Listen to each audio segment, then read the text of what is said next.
ব্রহ্মমুহূর্ত কি কি ঘটে এই ব্রহ্মমুহূর্তে? ব্রহ্মমুহূর্তে ঘুম থেকে ওঠার বৈজ্ঞানিক ব্যাখ্যাই বা কী?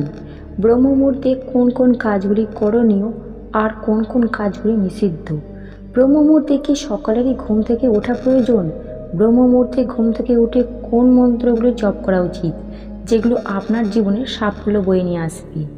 মূল কথা, ব্রহ্মমুহূর্ত সম্পর্কে আপনি যা যা জানতে চান তার সব কিছু রয়েছে এই ভিডিওর মাধ্যমে। তো নমস্কার বন্ধুরা, সত্যকাহিনী ইউটিউব চ্যানেলে আরেকটি ভিডিওতে আপনাদের সবাইকে আর একবার স্বাগত জানাই। আশা করছি আপনারা সকলে ভালো আছেন এবং সুস্থ আছেন। বন্ধুরা, ভিডিওটি সম্পূর্ণ করার আগে আপনাদের কাছে অনুরোধ, চ্যানেলে নতুন দর্শক হয়ে থাকলে অবশ্যই চ্যানেলটিকে সাবস্ক্রাইব করে রাখবেন এবং ভিডিওটি ভালো লাগলে অবশ্যই একটি লাইক করবেন এবং কমেন্টে লিখবেন জয় শ্রী কৃষ্ণের জয়। বন্ধুরা, ভিডিওর প্রথমেই আসি, ব্রহ্মমুহূর্ত কী? ব্রহ্মমুহূর্ত বলতে আমরা ঠিক কী বুঝি? ব্রহ্ম কথাটির অর্থ ব্রহ্মা তথা বিশ্ব, আর মুহূর্ত কথাটির অর্থ সময়।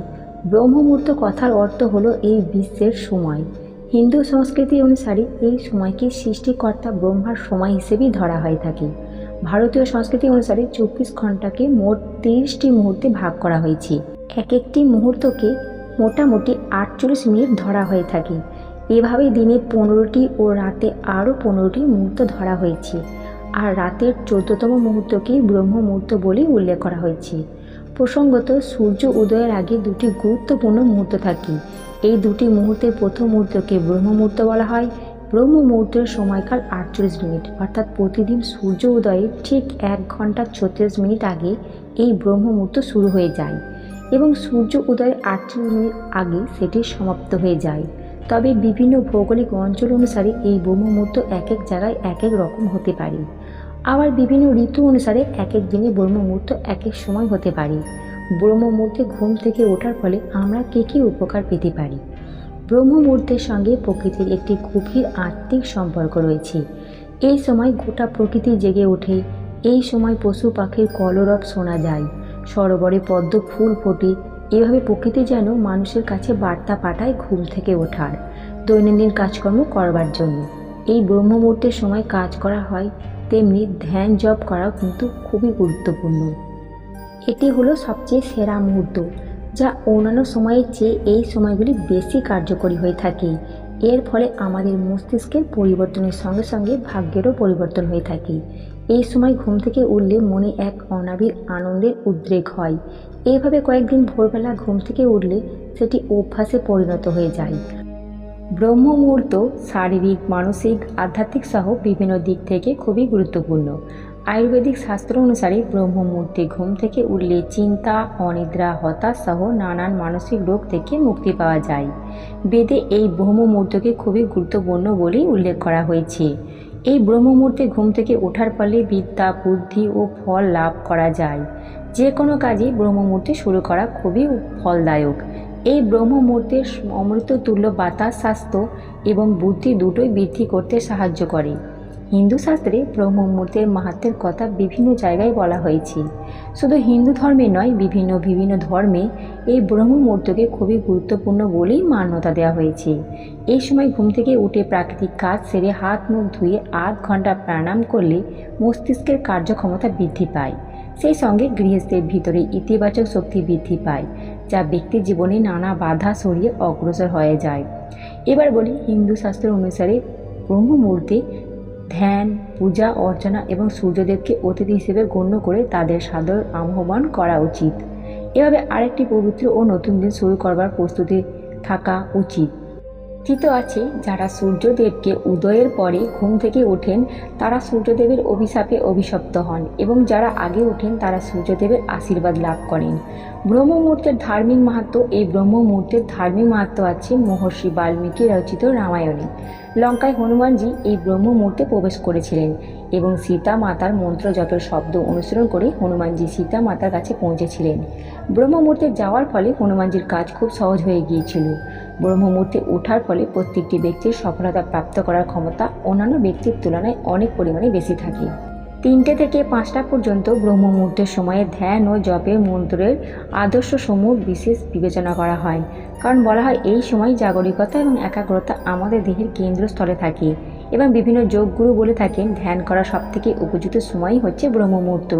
কেননা এই সময় আমাদের মনের প্রকৃতি খুবই শান্ত থাকে। এটা এমনটা নয় যে এক সময় হয়, আমাদের মনের সঙ্গে আমাদের অতীতের সম্পর্ক প্রায় বিচ্ছিন্ন হয়ে যায়। এই সময় যে কোনো রকমের কাজে মনোনিবেশ করা খুবই সহজ হয়। বৈজ্ঞানিক ধারণা অনুসারে আন্তর্জাতিক যোগা এবং বিভিন্ন সংস্থা জানিয়েছেন এই ব্রহ্ম মুহূর্তে বাতাসে অক্সিজেনের মাত্রা সবথেকে বেশি থাকে। আর এই অক্সিজেন আমাদের দেহের হিমোগ্লোবিনের সঙ্গে মিশে অক্সি হিমোগ্লোবিন তৈরি করে, যা আমাদের শরীরের পক্ষে খুবই উপকারী। এর থেকে আমাদের আরও উপকারের দিক রয়েছে। প্রথমত, শরীরে রোগ প্রতিরোধ ক্ষমতা বাড়িয়ে তোলে। দ্বিতীয়ত, শরীরে ঊর্জা স্তর বৃদ্ধি করে। তৃতীয়ত, রক্তে বীজের মাত্রা স্বাভাবিক রাখে। চতুর্থত, শরীরে বিভিন্ন ব্যথা যন্ত্রণা থেকেও মুক্তি পাওয়া যায়। পঞ্চমত, শরীরে খনিজ পদার্থ ও ভিটামিনের উপযোগিতা আরও বৃদ্ধি করে। বিজ্ঞানীরা বহু পরীক্ষা নিরীক্ষা করে দেখেছেন এই ব্রহ্ম মুহূর্তে বাতাসে দূষণের মাত্রা সবচেয়ে কম থাকে বলে এই সময় ঘুম থেকে উঠলে আমাদের শরীরে মেলাটোনিন হরমোন ক্ষরিত হয়, যা আমাদের শরীরে মানসিক ও শারীরিকভাবে স্বাস্থ্যের পক্ষে খুবই ভালো রাখে এবং ফুসফুসের ক্ষমতা বাড়াতে থাকে। বন্ধুরা, এবার জেনে নেওয়া যাক ব্রহ্ম মুহূর্তে সেই কোন 5টি কাজ করা আবশ্যিক। আমাদের পূর্বপুরুষরা বুঝতে পেরেছিলেন যে এই ব্রহ্ম মুহূর্তে নির্দিষ্ট কিছু কর্ম নিজের চেতনার সঙ্গে সমন্বয় স্থাপন করতে পারি। নাম্বার 1, ধ্যান। ধ্যান হলো নিজের চেতনার সঙ্গে মিলিত হওয়ার সবথেকে ভালো উপায়। আর সারা বিশ্ব যখন নিদ্রামগ্ন, তখন ধ্যানের চেয়ে আর ভালো সময় কি হতে পারে। এই সময় আপনার সচেতনতার মাত্রা সবচেয়ে ভালো থাকে। সহজ সমাধির ধ্যান হলো অন্যতম সেরা মুহূর্ত হলো ধ্যান করার। নাম্বার 2, জ্ঞান সম্পর্কযুক্ত পড়া অথবা শোনা।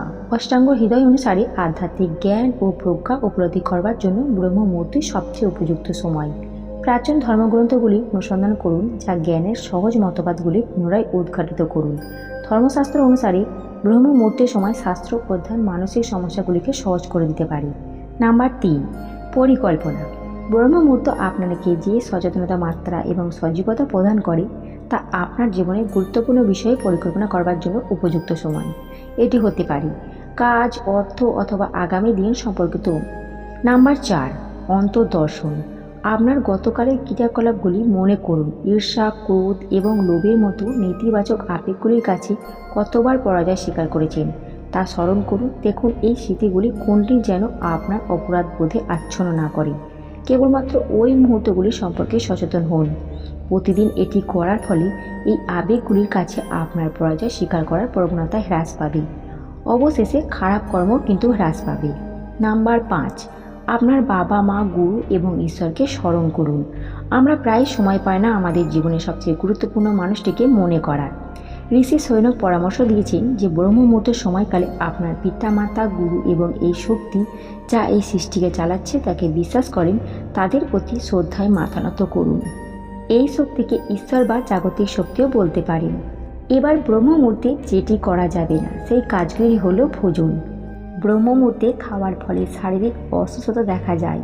এই সময় কখনোই খাদ্য গ্রহণ করবেন না।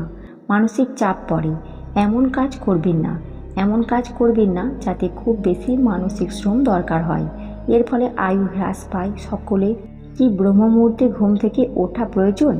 অষ্টাঙ্গ হৃদয় অনুসারে কেবলমাত্র সুস্থ সবল মানুষরাই ব্রহ্ম মুহূর্তে শয্যা ত্যাগ করবে। যাদের ব্রহ্ম মুহূর্তে ঘুম থেকে ওঠার কোনো প্রয়োজন নেই, যেমন গর্ভবতী মহিলা, শিশু, প্রবীণ ব্যক্তিরা, যার আগে থেকে এই সময়কালে ঘুম থেকে ওঠার অভ্যাস নেই। অসুস্থ ব্যক্তি, শারীরিক ও মানসিক ব্যক্তিরা এই সময় ওঠার দরকার নেই। বন্ধুরা, এবার জেনে নেওয়া যাক ব্রহ্ম মুহূর্তে কোন কোন মন্ত্রগুলি জপ করা উচিত। ব্রহ্ম মুহূর্তে ঘুম থেকে ওঠার পর হাতের তালু দেখে নিজের ইষ্টদেবকে স্মরণ করুন। তারপরে গায়ত্রী মন্ত্র অবশ্যই জপ করুন। গায়ত্রী মন্ত্রটি হলো ওং ভূর্ভুবস্সঃ তৎসবিতুর্বরেণ্যং ভর্গো দেবস্য ধীমহি ধিয়ো ইয়ো প্রচোদয়াৎ। ব্রহ্ম মুহূর্তে গায়ত্রী মন্ত্র জপ করার পাশাপাশি ধ্যান মুদ্রায় বসে মহাদেবকে স্মরণ করে ওম শব্দটি উচ্চারণ করতে পারেন। এর ফলে মন শান্ত ও একাগ্র হবে। ব্রহ্ম মুহূর্তে এই মন্ত্র জপ করলে পরিবারের সুখ সমৃদ্ধি বৃদ্ধি পায়। পাশাপাশি বৈভব বাড়ে। শাস্ত্র অনুসারে ব্রহ্ম মুহূর্তে উঠে ধ্যান করা উচিত। ব্রহ্ম মুহূর্তে স্নান সেরে পূজা অর্চনা করা উচিত। ঈশ্বর আরাধনার শ্রেষ্ঠ মুহূর্ত হলো এই সময়। এই সময় পূজা করলে দেবদেবী প্রসন্ন হন ও জীবনে ইতিবাচক পরিবর্তন নিয়ে আসেন। ছাত্রছাত্রীরা ব্রহ্ম মুহূর্তে উঠে পড়াশোনা করলে সুফল পেতে পারেন। পড়াশোনা করবার জন্য ব্রহ্ম মুহূর্ত অত্যন্ত উপযোগী। এই সময় যা পড়বেন তা দীর্ঘদিন মনে থাকবে। ব্রহ্ম মুহূর্তে উঠে জপ করুন। করাগ্রে বসতে লক্ষ্মী, করমধ্যে সরস্বতী, করমূলে তু গোবিন্দা, প্রভাতে করি দর্শনম। এই উপায়ে ইতিবাচক শক্তিগুলি দিনের সূচনা হয় এবং এই সময় মনের মধ্যে নেতিবাচক চিন্তা ভাবনা আসতে দেবেন না। এছাড়া আপনারা ওম নমো ভগবতে বাসুদেবায় নমঃ এভাবে বিষ্ণু মন্ত্র জপ করুন। স্বয়ং বিষ্ণুর কাছে প্রার্থনা করে দিনটি শুরু করুন। দেখবেন জীবনের সকল বাধা বিপত্তি কেটে যাবে এবং জীবন সুখ সমৃদ্ধি ভরে উঠবে। বন্ধুরা, আজকের ভিডিওটি এই পর্যন্তই। ভিডিওটি কেমন লাগলো অবশ্যই কমেন্ট করে জানাবেন এবং ভিডিওটি যদি আপনাদের ভালো লেগে থাকে তাহলে অবশ্যই একটি লাইক করবেন এবং আপনার আত্মীয় স্বজনের কাছে অবশ্যই ভিডিওটিকে শেয়ার করে নেবেন। ভালো থাকবেন, সুস্থ থাকবেন। রাধে রাধে।